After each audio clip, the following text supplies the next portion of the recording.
again, everyone, and thank you very much for joining us for Dragon Trail's December webinar on virtual events.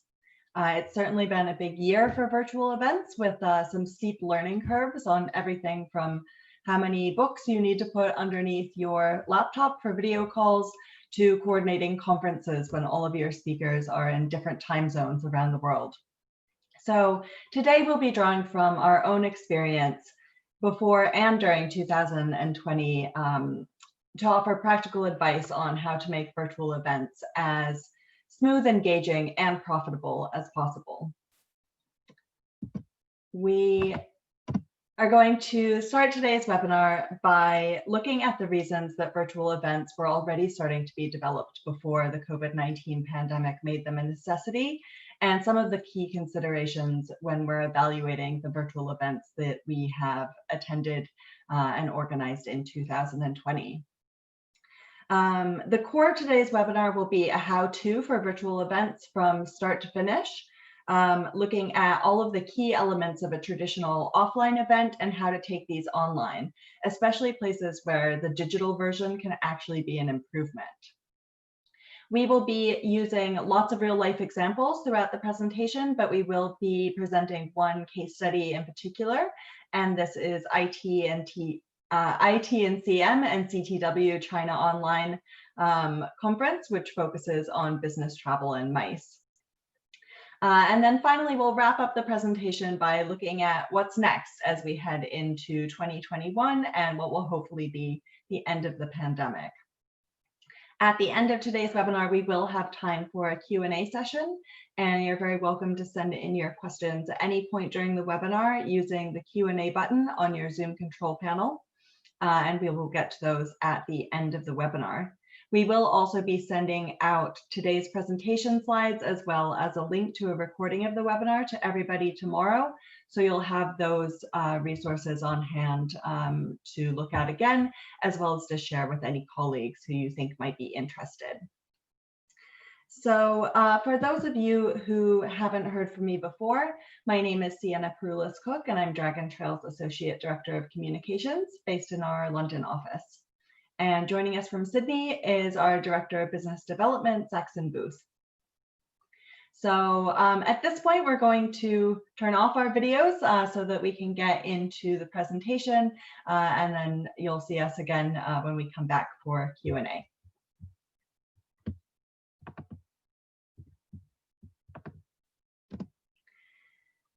So before we get started with the webinar, we also wanted to briefly introduce Dragon Trail and the work that we've been doing this year in the virtual event space. Dragon Trail Interactive is a technology company and a digital marketing agency that focused for the first 11 years of the company's history entirely on marketing outbound travel from China, both to Chinese consumers and to the Chinese travel trade, working with tourism boards, airlines, hotels, attractions, car rental companies, and other tourism businesses and brands. This is still very much a focus of our work, but over the past year, we've also expanded to cover inbound and domestic Chinese tourism, as well as virtual events outside of the travel industry. And I'll let Saxon introduce some of this work.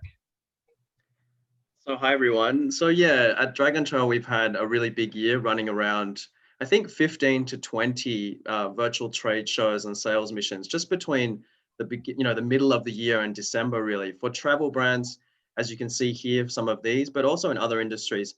So let's call most of these events on this screen business dealing events, things like trade shows and sales missions, where the focus is mostly on matchmaking suppliers and buyers to connect them for one-to-one video and chat meetings. But we also have conference and other knowledge sharing and networking elements to these events. So beyond travel now, we're helping, quite a few different industries, aerospace brands, the New Zealand education industry, and even the international pet industry with virtual B2B events. You can see here left on the screenshot, a picture of the sales mission we're running right now today for the French Tourism Board, targeting mainland Chinese, Taiwanese, and Hong Kong buyers. So there are hundreds of one-on-one meetings happening right now in parallel with this webinar, actually. And on the right-hand side, you can see a non-travel industry trade show that we're running for the Canadian Embassy, connecting Canadian aerospace, natural health, and resource companies with Chinese customers and partners in as well. So this year, we also have done some work with virtual conferences. And our first foray into virtual conferences was actually right at the start of the COVID-19 crisis back in February, when we organized a half-day travel recovery conference specifically for the Chinese travel trade, which was hosted on WeChat. And that received more than 4,700 online views. In September, we produced a 2-day online forum for the Beijing Culture and Tourism Bureau, and this included more than 30 speakers from leading travel companies and organizations all around the world, including Airbnb, TripAdvisor, Lufthansa, Marriott, Accor, Pata, and many others. And then 2 weeks ago, we produced our first hybrid event, the TMW Awards for Travel Marketing. And we're going to be looking at this event in more detail at the end of today's webinar when we talk about hybrid events. So drawing from that experience, as well as our experience hosting virtual trade shows from 2019, when we started to get into this area, and live online educational programs for the Chinese travel trade going back to 2018, let's get into virtual events in 2020. If you're attending this webinar, I imagine that you are interested in virtual events beyond the fact that physical events haven't been possible for most of 2020.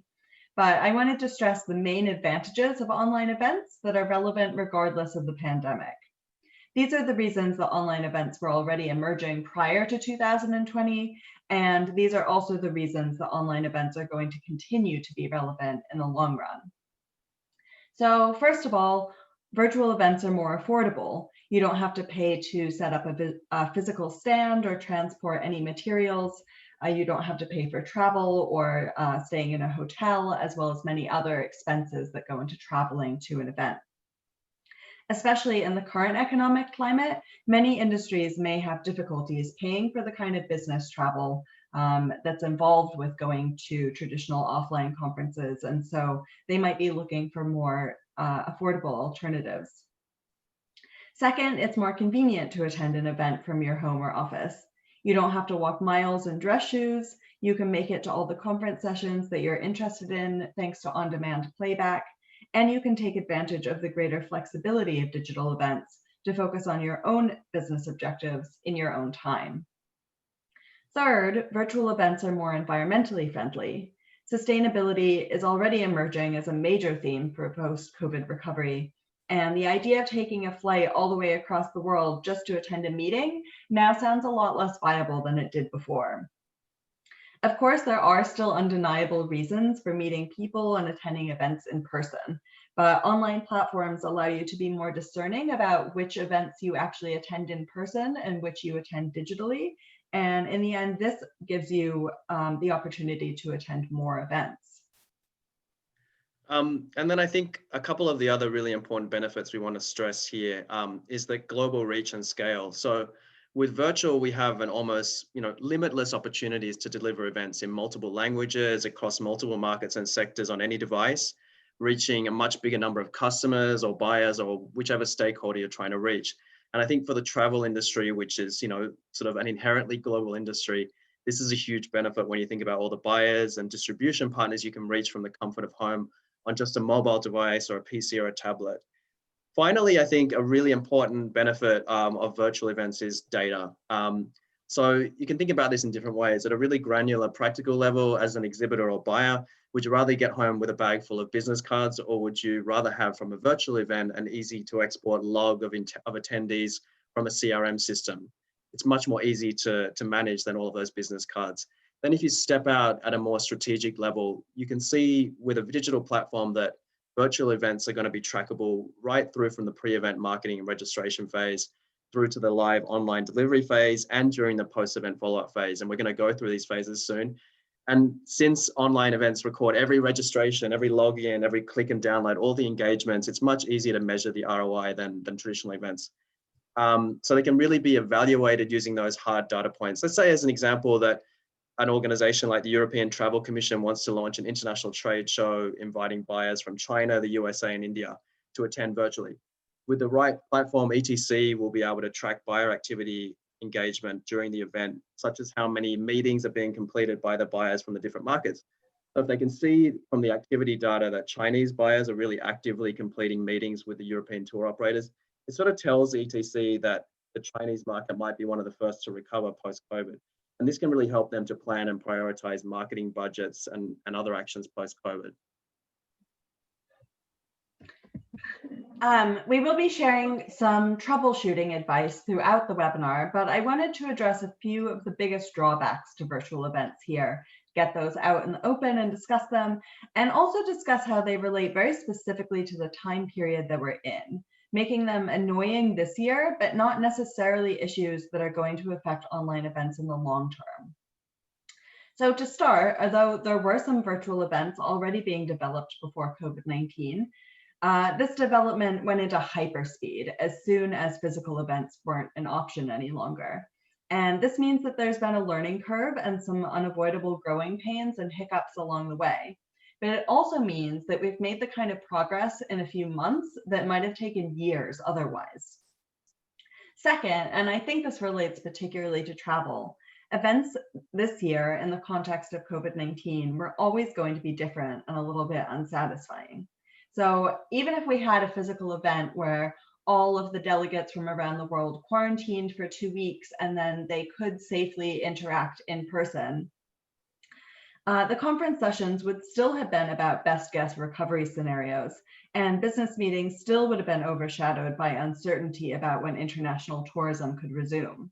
So looking forward, you have to imagine virtual events in the future, not just as ongoing versions of the ones that you've attended this year, but virtual events where you really can sell travel packages for the next season and attend talks on topics unrelated to the pandemic. Finally, the biggest weakness of online events is not being able to meet people in person. And we have to be honest, the video call is not the same thing as having lunch or coffee together. However, heading into 2021, we've never been more comfortable with and used to using online platforms. And I imagine that all of us here have actually experienced positive and productive online business meetings during this time. The way people do business is always changing, and it actually wasn't so long ago that physical trade fairs and widespread international business travel were new phenomena. So I think we have to see this as a new stage as well.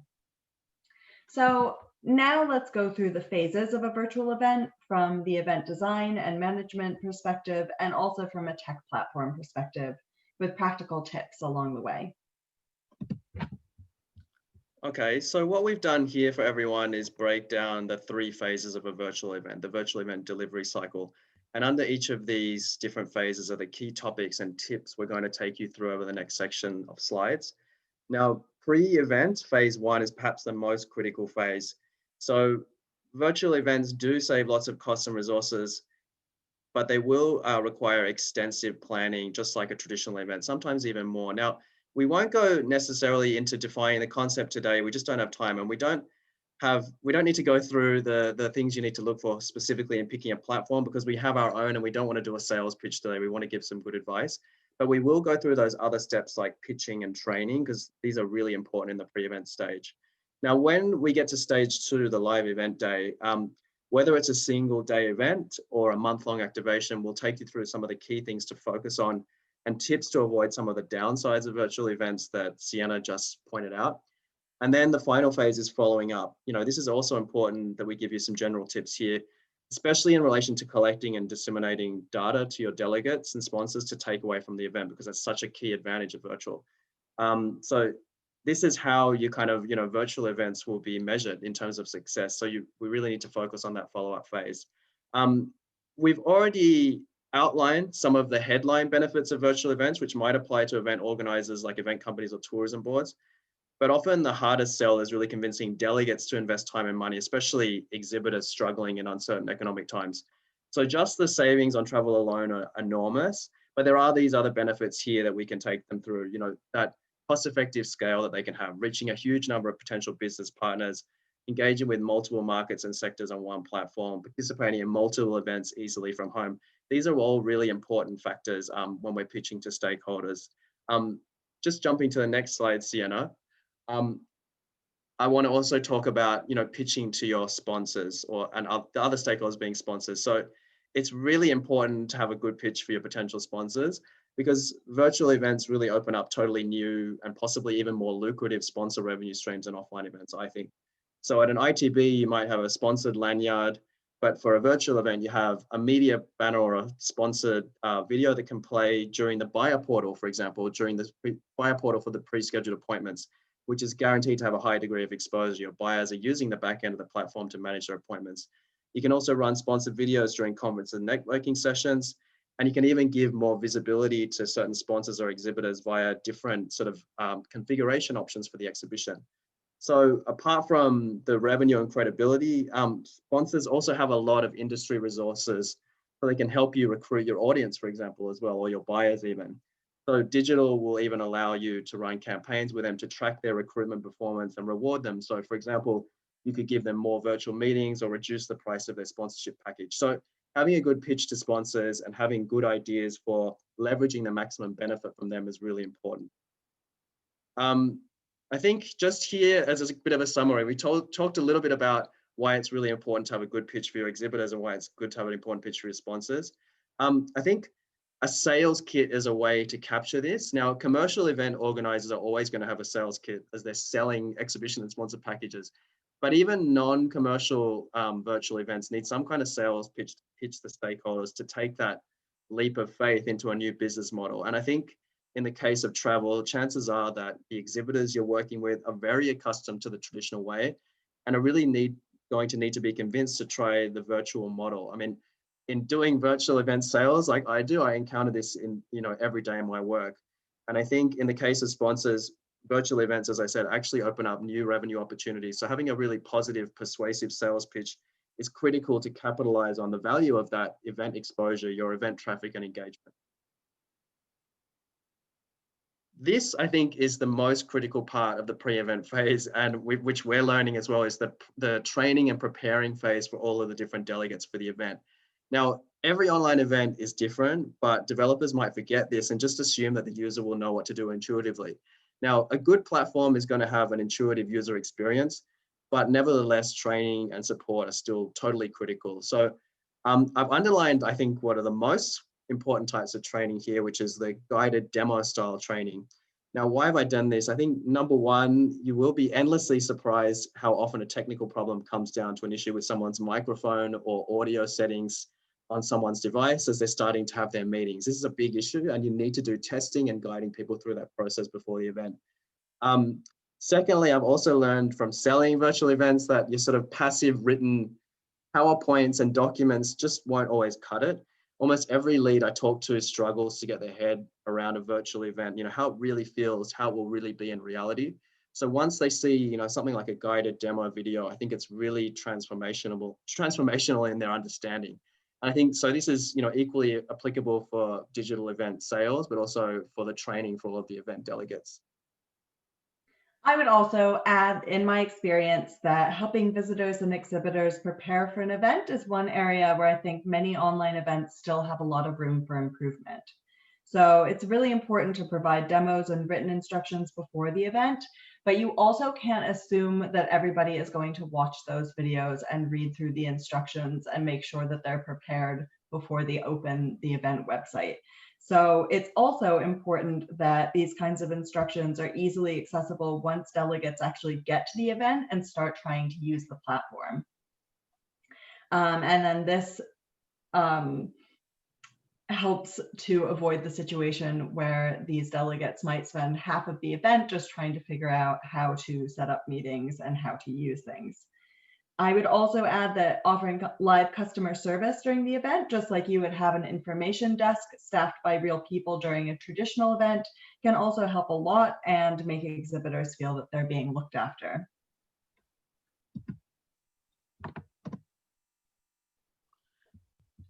So once we get to the live stage, this is stage 2 in our 3 phases of virtual events.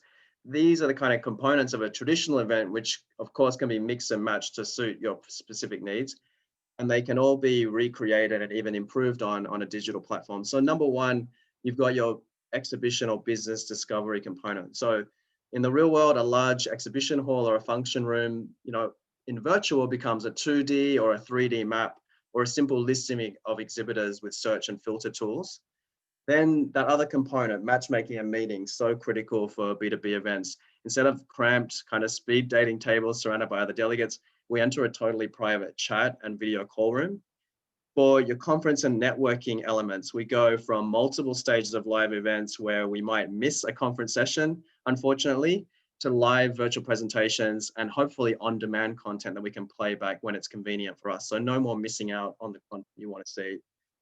When it comes to advertising and sponsorship, I mentioned before, we transition away from probably what are sort of often overlooked posters and lanyards with no way to track engagement to highly trackable banners, sponsored videos, and other media placements.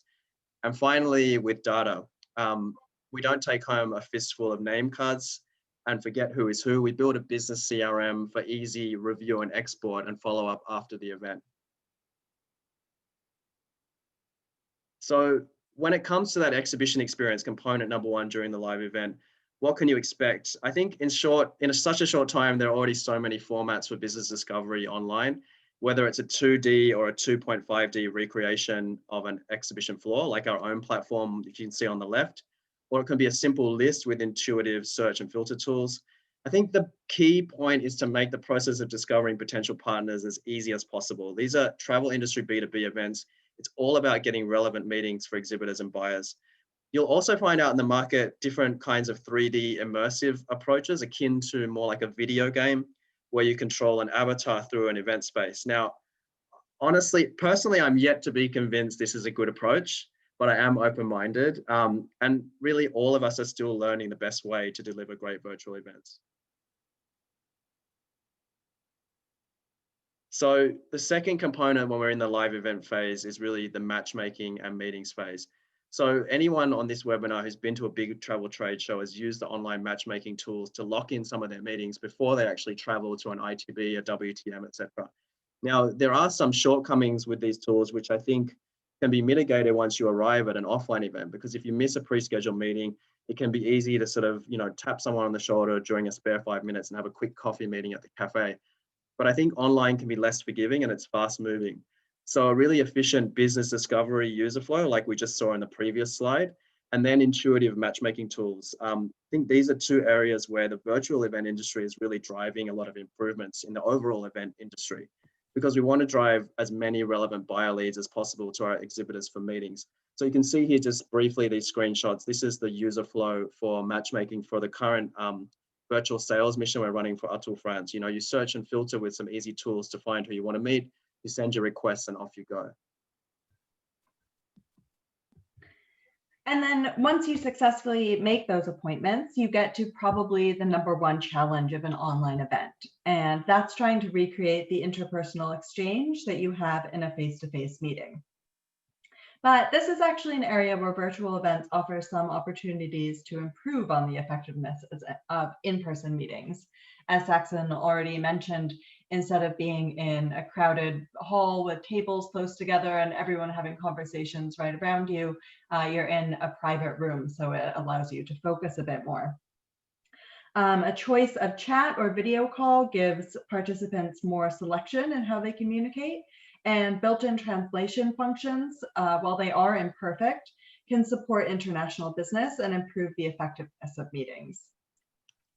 Instead of having to carry around a heavy laptop or your tablet all day at an exhibition and then pull that out at meetings, you can easily and directly share and show videos and slides in an online meeting room. And you can transfer over files instead of printing brochures or having to load up USBs with the latest decks. Also, having your meeting saved automatically allows you to focus more on the meeting instead of having to make sure that you're noting down everything important, as you'll be able to easily refer back to the meeting logs later on that are saved online. And I also should emphasize a bit here, this is a virtual pitch if you're an exhibitor to a buyer, as opposed to that offline sort of face-to-face human connection. So I think in the virtual environment, you have to adapt a little bit. So don't overload them with content. I think present your best and most up-to-date product pitch and use the chat interface. You might be having a video call to pitch them showing a PowerPoint presentation, but through that chat interface, you can send them clear, useful marketing and sales collaterals, just your best ones that they can really use with their customers now. And remember that they have all your contact details and everything already because of the matchmaking system that enabled the meeting. So don't worry so much about, business cards and things like this. It's all done for you. Obviously, screen fatigue is another real issue for virtual events, and it's a challenge to make an event on your computer as engaging as an offline trade show. We think that the key here is really breaking things up because almost no one can sit focused on their computer doing the same kind of activity for a full day. So this might mean extending the event for longer, adding more days to the event so that participants can do other things during the day and they aren't spending all day at the event like they would at an offline one. Since you don't have to rent an exhibition hall and no one has to pay for extra hotel nights, this is much easier to do online. Running event sessions live is a good idea to increase interaction and give people the feeling that they're really at an event. So it's good to have a mix of on-demand pre-recorded content as well as live sessions. But it's helpful to then provide this content for on-demand playback after the live event so that delegates can break up their meetings and conference sessions and vice versa by switching back and forth according to their own schedule and their own time zone. Conferences should ideally be broken up into sessions of no longer than 2 hours to enable viewers to stay focused and engaged. And very importantly, there's the question of how to get attendees to actually show up and stay engaged. And in this area, interactive elements like polls and quizzes are a good way to do this while also gathering useful data that can be used post-event. And Saxon will also talk more later about different ways to incentivize buyers to make sure that they show up to meetings and stay engaged with the show. So looking specifically at the conference part of an event, much of this advice is similar to what we just talked about in terms of avoiding screen fatigue, like keeping the conference sessions to a 2-hour maximum, for instance. While I think it's ideal to get people to attend a live talk because then you get that kind of interaction and the Q&A and give people the impression of really attending an event the way they would attend an offline event. I would stress the importance of offering playback options for all conference sessions, for international virtual events especially. I've been to several events this year where sessions that are held at 8 a.m. in continental Europe are promoted as worth getting up for. And maybe that's true if you're in Berlin, but it's probably less true if you're in Rio de Janeiro where it's 4 a.m. or New York City where it's 2 a.m. So having an event online means that you'll have these sessions recorded anyway.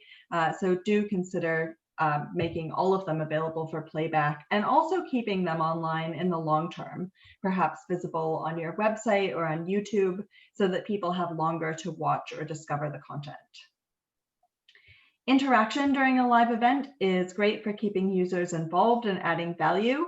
But at the same time, if you do have the option for people, for instance, to be sending in comments and messages through a conference session, some viewers could find that really distracting to have a live stream of comments visible during the event.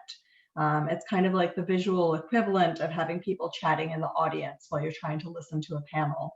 So it's important to offer different viewing options with a no distractions full screen option. So I think, sorry, this slide's probably a little bit complicated, but I'll talk you through it. So for any event organizer in travel, especially, I think whether that's an event company or a destination that's organizing a roadshow or a sales mission, they're going to be judged by the exhibitors on the quality of buyer engagement, especially measured in the meeting completions and meeting satisfaction rates. So traditional events also suffer the problem of no-shows. We do always hear feedback of high no-show rates at some of the trade shows by buyers, and there are other engagement issues as well. So virtual really gives us more opportunities to experiment with engagement tactics and incentives for the buyers based on verifiable data. So because we're tracking the user engagement, the user activity that's going on within our platform for our virtual event, we can start to think about offering business missions or games to reward attendance in conferences and networking sessions, but also incentivize completing meetings. I think this is a really great way to increase engagement from buyers and satisfy the exhibitors that they're getting a lot of good meetings.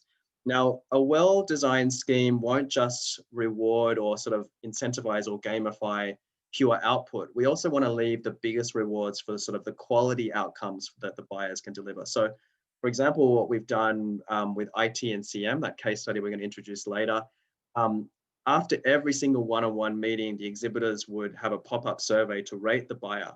Now, we assign bonus points to those buyers if they were able to achieve, by the end of an event, an average rating of good or above, or good or very good or excellent from the exhibitors.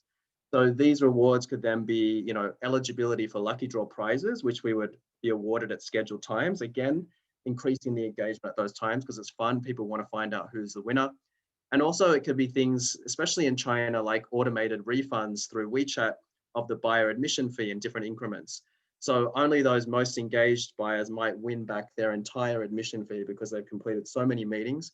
And on average, they've had really high quality meetings, which are judged by the exhibitors, not by us.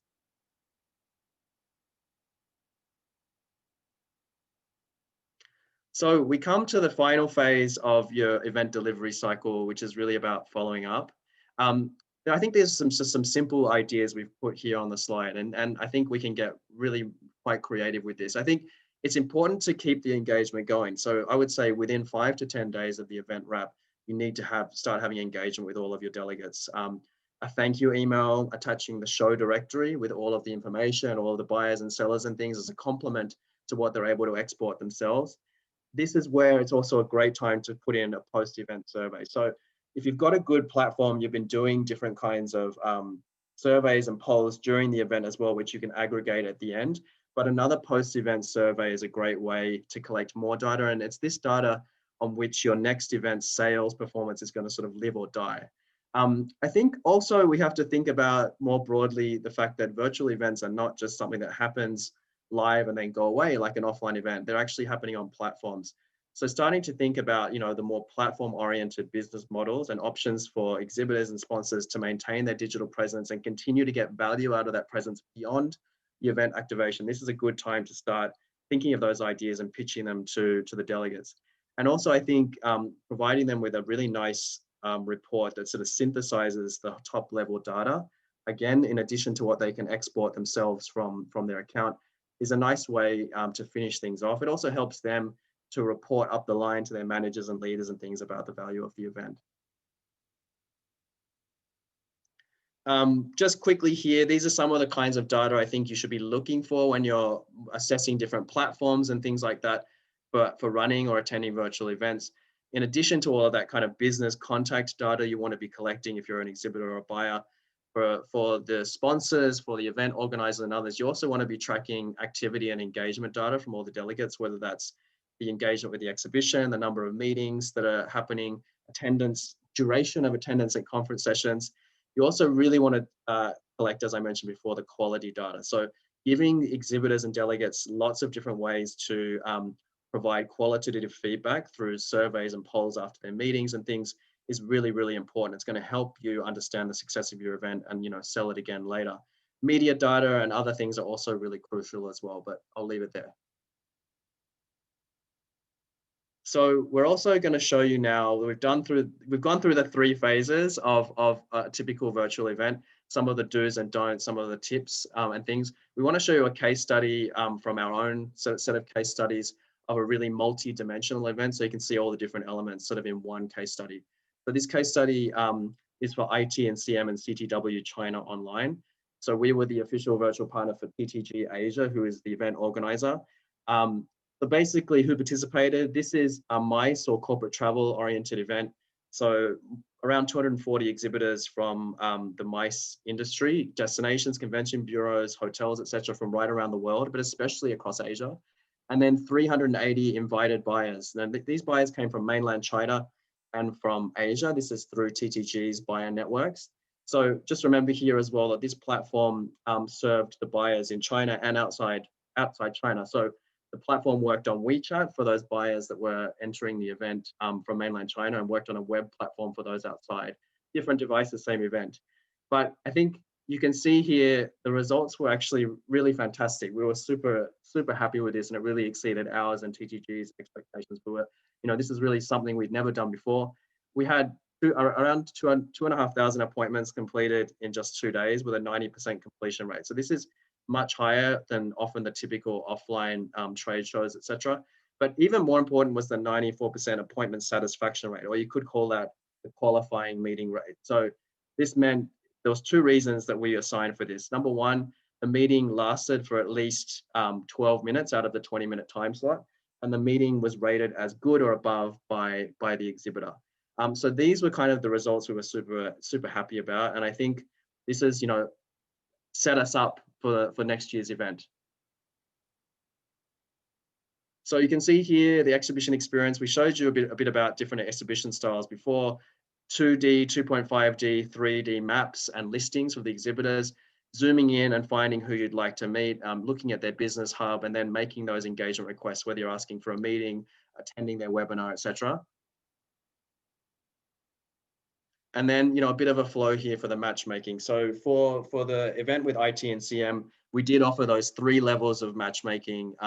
We had the matchmaking by just direct requests. So everyone could be going in, looking at the exhibition and making requests to meet.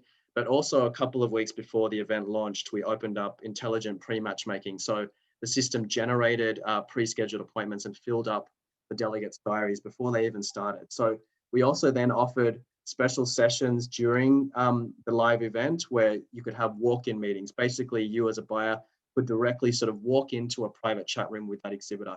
So we wanted to offer 3 levels of matchmaking because we wanted to deliver as many buyer leads as possible to the exhibitors, because that's where we're really going to be judged on in terms of quality for the event. Quickly here, we mentioned before about sponsorship and marketing, different kinds of sponsor placements. So standard media banners on the front end, media placements on the back end as well in the pre-scheduled appointments portal, where we know a lot of exhibitors and buyers are constantly sort of there watching. So there's a lot of eyes on that sponsored content. Recommended search. You can also do things by giving sponsors higher visibility in the exhibition listings or the exhibition map as well, like a center placement or a default view that always goes to that exhibitor when someone enters the trade show. Also, a lot of different offline marketing channels to sort of boost the visibility of the event before it started, through travel trade media in China, WeChat content marketing, and so on. Finally, and I think this is really important for IT&CM, a big commercial trade show like this was the conference and networking elements. So this particular show had a really rich multi-track conference component.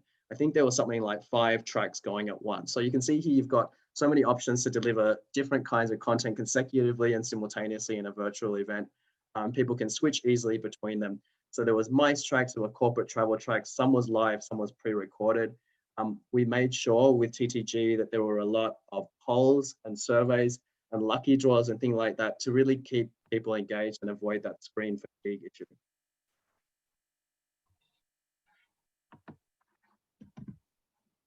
So that's kind of, sorry. Go ahead. No, I was just going to say thank you. And also that we do have more information about different case studies of various events that we've done throughout the year, including some of those more private roadshows, as well as bigger conferences and forums on the Dragon Trail website. And if you're interested in more details, you can always get in touch with us directly to learn more about those.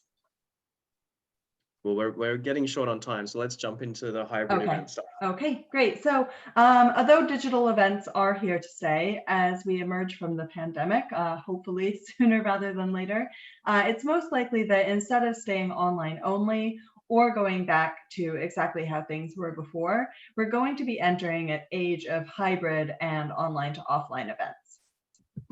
So first, what makes us so sure that we won't go back to business events as usual once the pandemic is resolved? First, as discussed earlier, virtual events were already being developed and rolled out pre-COVID, and there are so many compelling reasons to use them that it's unrealistic to think that they're just going to disappear along with the virus. Second, between concerns around our environmental climate and our economic climate, we can't expect business travel to bounce back to 2019 levels. The other week, Bill Gates suggested that we might see business travel halved permanently. And this is quite a dramatic estimate, but we're seeing quite big estimates coming from other sources as well. And it is clear that there's going to be a significant decline in business travel, at least in the near term. And then finally, recovery is already and it's going to continue to be uneven. So for example, there are already plenty of offline travel industry and other industry events happening in China these days, but that is not the case in Europe. So to ensure maximum attendance and optimize business development among different regions, hybrid events provide the ideal solution going forward. Let's skip to the next slide, Sienna, so we've got more time for Q&A. So I just want to show you a couple of kind of things here about hybrid events. And something I didn't get to add to this presentation, which I would have liked to, is a really great hybrid event that happened about a week ago in Singapore with the Singapore Tourism Board and ITB called Travel Revive. So a smallish kind of live conference in a theater in Singapore that was then streamed out to many more hundreds of people live, and hopefully many more thousands with playback. So this was a really great event called Travel Revive, which I encourage people to check out. I think when you look at the hybrid things that are happening in the market, it's going to continue to evolve and grow very quickly in 2021. There's different things. I think when you look at the knowledge sharing type events, which are more about conferences and forums and sharing presentations, we can already see a lot of hybrid things happening in the market with existing technology. You know, this screenshot here of this AI conference in China, you've got 3 industry leaders on stage giving a presentation to a live audience. A 4th guy is actually being ported in from another location, and then it's also being streamed out to a broader audience online. So we're already seeing the experience for both the audience and the presenters changing. I think the fact that we can then stream out live offline presentation content, let's say online, means we can actually start to understand more about what people in a broader sense are really interested in. We can target people with more personalized content. We can understand the content that really resonates with them, probably more than we can from the feedback we might be able to get at an offline event. I think when you move on to things like the business dealing events, so the ones we're really talking about in travel, like trade shows and sales missions, there's really like a lot of different things we can do. I think we have to use our imagination to marry up the offline and online world. So if we are going to have some kind of offline workshop in some areas where it's safe to have it, we can actually warm up online first a few weeks before to facilitate business discovery and matchmaking and things like that, to warm up for that offline event. Once we reach that offline event stage, we can then extend that event to specific buyers in different markets. So right now, a lot of people are not able to travel, they can't afford to travel, it's not safe to travel. So we can actually, you know, extend those events out online and actually bring buyers in effectively from multiple markets. We then also, of course, have all of the things we can do with on-demand content as opposed to purely offline live content. And then we can really start to marry up that offline and online data and have a much more 360-degree understanding about business events. So I think that's only a very quick summary. I think we're going to see a lot of great thought leadership and a lot of great hybrid events rolling out, especially in the first quarter of 2021. So I mentioned at the start of this presentation that Dragon Trail produced our first hybrid event just a few weeks ago, and we're currently developing this kind of service further. So this event was the TMW Awards, which is a Chinese travel industry media brands awards for tourism marketing. They simultaneously held the event in Beijing in an event space with around 70 attendees attending in person, and also on an online platform where it was attended by around 200. And you can see kind of the same thing happening in these 2 pictures. First, what it looked like from the theater with somebody filming the event, and then what that same kind of scene looked like through the online platform. So everybody, those attending live and those attending, or those attending in person and those attending virtually, could participate in online interaction during the event. So this means that everybody is kind of having the same experience. They could all send in comments, they could answer poll questions, and if they weren't there in person, they could also watch the ceremony as it happened live. So many of the winners did attend the live event to receive their awards, but the hybrid model allowed overseas winners to also take part if they couldn't travel to China because of travel restrictions, or looking forward in the future when hopefully we won't have travel restrictions for any other reason if you can't make an international trip to collect an award. So here on the top, you can see an award being presented to the Singapore Tourism Board, who received this prize virtually. And you can see side by side what that looked like at the live event as well as on the online platform. And then on the bottom, we can see a Beijing-based representative for the Hong Kong Tourism Board, who was receiving an award in person. So as well as overseas attendees, there were also award winners and attendees who were based in other parts of China who just couldn't make it to Beijing on the day, but could join the event virtually. So we believe that this is really just the beginning for hybrid events, and we look forward to working on more of them in the coming years. So we are about ready to move on to the Q&A session now. I see that we already have one question, but before we do, I wanted to remind you of the extensive resources we have on the Dragon Trail website, including lots more information about those TMW awards, including the winner list, if you're interested to check that out, the Beijing Tourism Forum that I mentioned earlier, lots of other digital events that we've talked about today. And in addition to today's slides and a recording of the webinar, we will also send out information about our own virtual events platform in case you're considering this kind of event for the coming year. I'd also like to mention that I will be running a second session of today's webinar today at 5 p.m.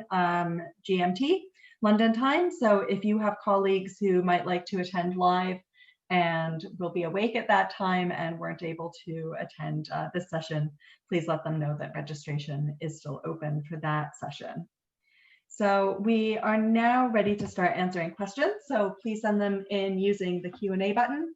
And if you want to get in touch directly with any follow-up questions in the days to come, please do so at any time using the contact information you can see here, or just by replying to the post-webinar email that we'll be sending out tomorrow.